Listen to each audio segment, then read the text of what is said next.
கணம் நீதிபதி அவர்களே, கர்ப்பிணி பெண்களுக்கு அரசு தரும் சலுகைகளை தரக்கூடாது என்று இவர் கூறுகிறார். குறுக்கு விசாரணை செய்ய அனுமதி தருமாறு கேட்டுக்கொள்கிறேன். தேங்க்யூ அண்ணர். மிஸ்டர் ராமன், கர்ப்பிணி பெண்களுக்கு சலுகை தரக்கூடாதுன்னு சொல்றீங்களா, அது ஏன்? ஏங்க சலுகை தரணும்? அதுக்கு காரணத்தை சொல்லுங்க. சின்ன லூசு மாதிரி கேள்வி கேட்டுங்கிறான். இவருக்கு பொண்டாட்டி அக்கா தங்கச்சி யாரும் இல்லையோ? காரணமா? குழந்தை பெற்றுக்கிறதுல எவ்வளவு செலவு இருக்குது, எவ்வளவு கஷ்டங்கள் இருக்குன்னு தெரியுமா உங்களுக்கு? செலவு இருக்கு, கஷ்டம் இருக்குன்னா அதுக்காக கவர்மெண்ட் செலவு பண்ணோம், கவர்மெண்ட் கஷ்டப்படணுமா? இந்த நாட்டுல இருக்கிற பெண்மணிக்கு கவர்மெண்ட் செய்யாம வேற யார் செய்யறது? யார் செய்யறதா? அவங்க புருஷன் தாங்க செய்யணும். புருஷனால செய்ய முடியாத கஷ்டத்துக்காக தான் கவர்மெண்டே செய்யுது. அப்படிங்களா? சரி, புருஷனால வேலைக்கு போக முடியல, சம்பளமும் கொடுக்கலாமே. என்ன நக்கலா? இல்ல மேடம், நக்கல் இல்ல.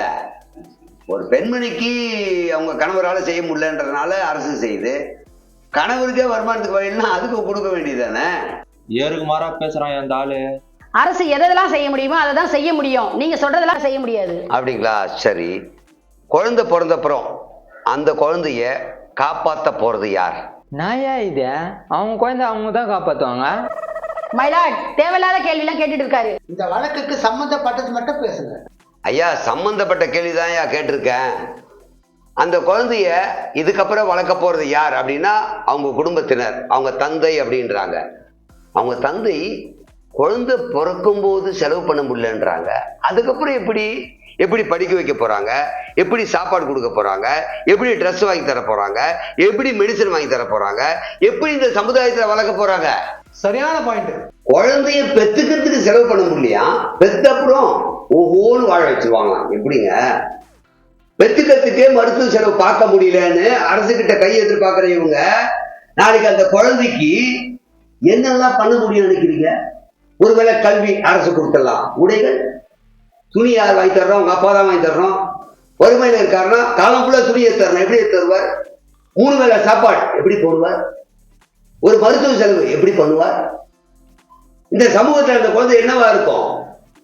அப்பா அரவணைப்பு சரியில்லை, சரியா செலவு பண்ண முடியல, குழந்தைய பார்த்துக்க முடியலன்னா இந்த சமூகத்தில் அந்த குழந்தை நெருதலையா வரலாம், கொலைக்காரனா வரலாம், கொள்ளக்காரனா வரலாம், இந்த நாட்டுக்கே ஒரு விரோதி ஆகலாம். அப்படி ஆக போற குழந்தைய தான் நம்ம எல்லாம் செலவு பண்ணி கவர்மெண்ட்டுக்கு வரி கட்டி அந்த பணத்துல அரசு செலவு பண்ணி குழந்தை பெற்றுக்கிறதுக்கு ஹெல்ப் பண்ணுது அப்படின்னா இதுக்கப்புறம் அந்த குழந்தையுடைய நிலைமை என்ன? காலம் ஃபுல்லா துணிமணி எடுத்து தரணும், காலம் ஃபுல்லா சாப்பாடு போடணும், காலம் ஃபுல்லா மருத்துவம் பார்க்கணும். இதெல்லாம் காலம் ஃபுல்லா எப்படி பண்ண முடியும்? குழந்தை பெற்றுக்கிறதுக்கே செலவு பண்ண முடியாத அந்த தகப்பன் அதுக்கப்புறம் எப்படி அந்த குழந்தைய வளர்ப்பாரு? எனக்கு புரியல. பெற்றுக்கிறதுக்கு என்ன கஷ்டம்னு அந்த தந்தையாருக்கு தெரிஞ்சதுன்னா ஒரு குழந்தை பெற்றுக்கிட்டாவே ஹாஸ்பிட்டலுக்கு இவ்வளவு செலவாகுது, பிரசவத்துக்கு இவ்வளவு செலவாகுதுன்னு புரிஞ்சுப்பாரு. அதை விட்டுட்டு அரசு சலுகையில குழந்தைய பெற்றுக்கிட்டு அதுக்கப்புறம் அந்த குழந்தைக்கு அந்த தந்தையால எதுவும் செய்ய முடியலன்னா இந்த சமூகத்துல அந்த குழந்தை என்னவா வளரும் தெரியுங்களா?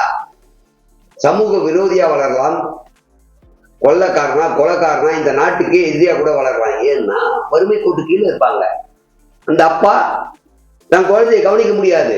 அப்போ அந்த கஷ்டத்தை எங்க உணரணும்? கர்ப்பமான அடுத்த நிமிஷமே இது என்னுடைய குழந்தை, இந்த குழந்தை பெத்துக்கிறதுக்கு நான் எவ்வளவு எல்லாம் செலவு பண்ணும், எவ்வளவு கஷ்டப்படணும், எவ்வளவு பணம் சேர்க்கணும்ன்ற அருமை தெரிஞ்சா வளர்க்கறதுல எவ்வளவு பிரச்சனை இருக்குன்னு தெரியும். அரசுக்கு ஈஸியா பெத்துக்கிறதுக்கு எல்லா சலுகையும் கொடுத்தா வருஷத்துக்கு ஒரு குழந்தை தான் பெத்துப்பாங்க. அப்புறம் அந்த குழந்தைங்க வளர்றதை பத்தி அவங்களுக்கு பெரிய கவலை இருக்காது. பிறந்தாச்சு எப்படியோ வளர போகுது. ஆனா அந்த குழந்தைங்க நிம்மதியா இருக்க போறதுல மக்கள் தொகையும் பெருக்க போகுது. இந்த நாட்டுக்கும் பிரச்சனையா தான் முடியும். சரி, அந்த தகப்பன் பிரச்சனையை விட்டுருங்க, அரசு பிரச்சனைக்கு நான் வரேன். இன்னைக்கு பிறகு அத்தனை குழந்தைகளுக்கு உங்களால கல்வி தர முடியுமா? இல்ல பிறந்த குழந்தை எல்லாத்துக்கும் தண்ணி கொடுக்க முடியுமா? குடிநீர் தட்டுப்பாடு இருக்கு, காற்று கொடுக்க முடியுமா? இன்னைக்கு மாசு படிஞ்சிருக்கு. இடம் கொடுக்க முடியுமா? ஏற்கனவே காட்டை அழித்தாச்சு, ஏரி அழித்தாச்சு. பிறக்கிற குழந்தைக்கு எங்க இடம் இருக்கு? துணி கொடுக்க முடியுமா? ஒரு குழந்தை பிறந்துட்டாவே நீங்க யோசிச்சு பாருங்க, 1 லிட்டர் தண்ணி தேவைப்படுது வச்சுங்க. ஒரு குழந்தைக்கு 1 லிட்டர் தண்ணி தேவைப்படுதுன்னு வச்சுக்கோங்க. அப்போ ஒரு நாளைக்கு எத்தனை குழந்தை பிறக்குது? அத்தனை குழந்தைக்கும் இந்த சமூகம், இந்த நாடு தண்ணி தர முடியுமா? குடிநீர் பற்றாக்குறை ஏற்கனவே இருக்கு. இப்ப வதன்னு குழந்தைய பெத்து போட்டா அதுக்கு சரியான குடிநீர் கொடுக்கறதுக்கு வசதியே இல்லை. இதெல்லாம் இருக்கட்டும் ஐயா. குழந்தை ஈஸியா பெத்துக்கிட்ட அப்புறம் சிக்னல்லையும் மெயின் ரோட்லயும் பிச்சை எடுக்கிறாங்க. அந்த குழந்தைய 1 லட்சம் ரூபாய் செலவு பண்ணி அவங்க பெத்துட்டு இருந்தாங்கன்னா அருமை தெரியும். அரசு சலுகை கொடுக்குது, பெத்துக்கிறாங்க, அது மூலமாக வருமானத்தை பாக்குறாங்க. குழந்தைய பெத்துக்கும் போது வருமானம், குழந்தைய பெத்தெடுத்த அப்புறம் வருமானம் பார்க்கிற சமூகமா மாறிக்கிட்டு இருக்கு. அதனால ஒரு தாய் தந்தையர் ஒரு குழந்தை தனக்கு பெத்துக்கணும்னா பெற்றெடுக்கும் வரை அந்த செலவு அவங்களே ஏத்துக்கணும்ன்ற நிர்பந்தம் படுத்தினால் நல்ல குழந்தை இந்த சமூகத்துக்கு கிடைக்கும், நல்ல தாய் தந்தையர் கிடைப்பாங்க, இருக்கிற பற்றாக்குறை மாறும். இப்படி பல பிரச்சனை இருக்கு. அதனால அரசு சலுகை என்னென்னமோ தெரியுங்க, ஆனா இந்த சலுகை தேவையில்லைன்னு நான் நினைக்கிறேன். ஒரு சிலர் அப்படி பண்றதால எல்லாரையும் நீங்க அப்படி நினைச்சிட கூடாது. எல்லாரும் நான் நினைக்கல மேடம். நீங்க சொல்ற அந்த ஒரு சிலர், இந்த நாட்டுல அந்த ஒரு சிலர் மட்டும்தான் தீவிரவாதத்துக்கு போறாங்க, ஒரு சிலர் மட்டும் தான் கெட்டவங்களா மாறுறாங்க. அந்த ஒரு சிலர்ல அந்த குழந்தை இருக்கலாம் இல்லையா? ஆமாப்பா, ஒரு சிலரு அவர் சொல்ற மாதிரி ரோட்ல பிச்சை தான்ப்பா இருக்கிறாங்க. எத்தனையோ பெற்றோர்கள் தனக்கு குழந்தை வேணுன்றதுக்காக தனியார் மருத்துவமனையில பல லட்சம் செலவு பண்ணி குழந்தை பெற்றுக்கிறாங்க, தெரியுமா? அதுவும் உண்மைதான். தெரியும் மேடம். அந்த குழந்தைங்களை இப்ப என்ன பண்ணுதுன்னு நினைக்கிறீங்க? தீவிரவாதியா போல, தருதலையா போல, வேலை இல்லாம தவிக்குது. வேலை வாய்ப்பு இருக்கா? குழந்தைக்கு சொல்றீங்களே, வளர்ந்த இளைஞர்கள் இன்னைக்கு வேலை வாய்ப்பே இல்லை. அப்புறம் இப்ப பிறக்க போற குழந்தைக்கு எப்படி வேலை வாய்ப்பு கொடுப்பீங்க? எல்லா வகையிலும் பிரச்சனை இருக்கு. அந்த ஆளும் பாயிண்டா தான் ஏன் பேசுறான். அப்ப ஏழை மக்களுக்கு கொடுக்குற சலுகையை கொடுக்க கூடாதுன்னு சொல்றீங்களா? நான் அப்படி சொல்ல, ஏழை மக்களுக்கு எதுக்கு சலுகை கொடுக்கணுமோ அது கொடுங்கன்றேன். எல்லாத்துக்கும் சலுகை கொடுத்துதான் குட்டிச்சவர் ஆக்கியிருக்கீங்க. உழைக்கணும், தன்னால உயர முடியும், தன்னால இது பண்ண முடியும் தன்னம்பிக்கை இல்லாம போச்சு. காரணம் அரசு அது கொடுக்கும், இது கொடுக்கும், இது வாங்கிக்கலாம், அது வாங்கிக்கலான்ட்டு தட்டி கழிச்சுட்டே போறாங்க. எனக்கு கூட இந்த வருஷம் பொங்கலுக்கு பணம் வரலப்பா. நீங்க எதுக்கெல்லாம் சலுகை கொடுக்கணும்னு நினைக்கிறீங்க, எதுக்கெல்லாம் சலுகை கொடுக்க கூடாதுன்னு நினைக்கிறீங்க? சலுகையை விடுங்க மேடம். இலவச மருத்துவம், இலவச கல்வி, இலவச குடிநீர், இலவச காற்று, இலவச சுகாதாரம், இலவச இடம், இதெல்லாம் அத்தியாவசியம். இதெல்லாம் அவங்களுக்கு தேவையானாலும் கொடுக்கணும். இதை சலுகையா கொடுக்க தேவையில்ல, அவனே உழைச்சி அதெல்லாம் சரி பண்ற அளவுக்கு இந்த சமூகம் அவங்கள வளர்க்கணும்ன்ற. அதாவது சொல்லுவாங்க, மீன் சாப்பிட கொடுக்காது, மீன் பிடிக்க கற்றுக்கொடு, அவன் பிடிச்சி பழச்சி பண்ணுவாங்க. அது மாதிரி சலுகைன்ற பேர்ல எல்லாத்துக்கும் சலுகை கொடுத்து எதிர்பார்க்க வைக்காதீங்க.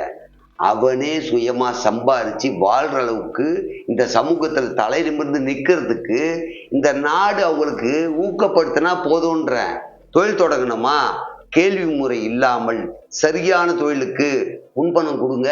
அவன் தொழில் தொடங்கிட்டு முதலாளியாக போறான். இல்லை அவன் ஏதாவது கண்டுபிடிக்கணும்னா அதுக்கு அரசு நீ என்னப்பா பண்ண போற, என்ன செய்யணும்னு நினைக்கிற, அதுக்கான ஊக்கப்பொருள் என்ன வேணும், ஏது வேணும்னு கொடுத்தீங்கன்னா அவன் ஒரு விஞ்ஞானியா வருவான். அது மாதிரி தேவையானதை பண்ணுங்கன்ற. தேவையில்லாம எல்லாத்தையும் கொடுத்து குட்டிச்சவர் ஆக்காதீங்கன்னு தான் நான் கேட்கிறேன். உங்களை விட அதிக விஷயம் தெரிஞ்சவங்க நிறைய பேர் இருக்கிறாங்க, அவங்களுக்கு எல்லாம் தெரியாததா உங்களுக்கு தெரியும். நான் இல்லைன்னு மறுக்கவே இல்லையே. அந்த தெரிஞ்சவங்க கிட்ட யாரு போய் சஜஷன் கேட்குறாங்க? கேட்கல. இன்னொன்னு, நான் ப்ராக்டிக்கலா நடைமுறை வாழ்க்கையை பேசிட்டு இருக்கேன். சும்மா படிச்சுட்டு பேசல, உக்காந்துட்டு பேசல. நடைமுறை வாழ்க்கையில தினசரி பார்க்குற விஷயத்தை பத்தி தான் எக்ஸ்பிளைன் பண்ணிட்டு இருக்கேன். அதை பத்தி தான் எடுத்து சொல்லிட்டு இருக்கேன் இந்த கோர்ட்டுக்கு. அது உங்களுக்கு தெரியுதா? அரசு வேணும்னா பரிசீலனை பண்ணலாம், நீங்க சொல்ற மாதிரி உடனே முடிவெடுக்க முடியாது. பதில் சொல்ல முடியாம சரண்டர் ஆயிட்டாங்களே அந்த அம்மா.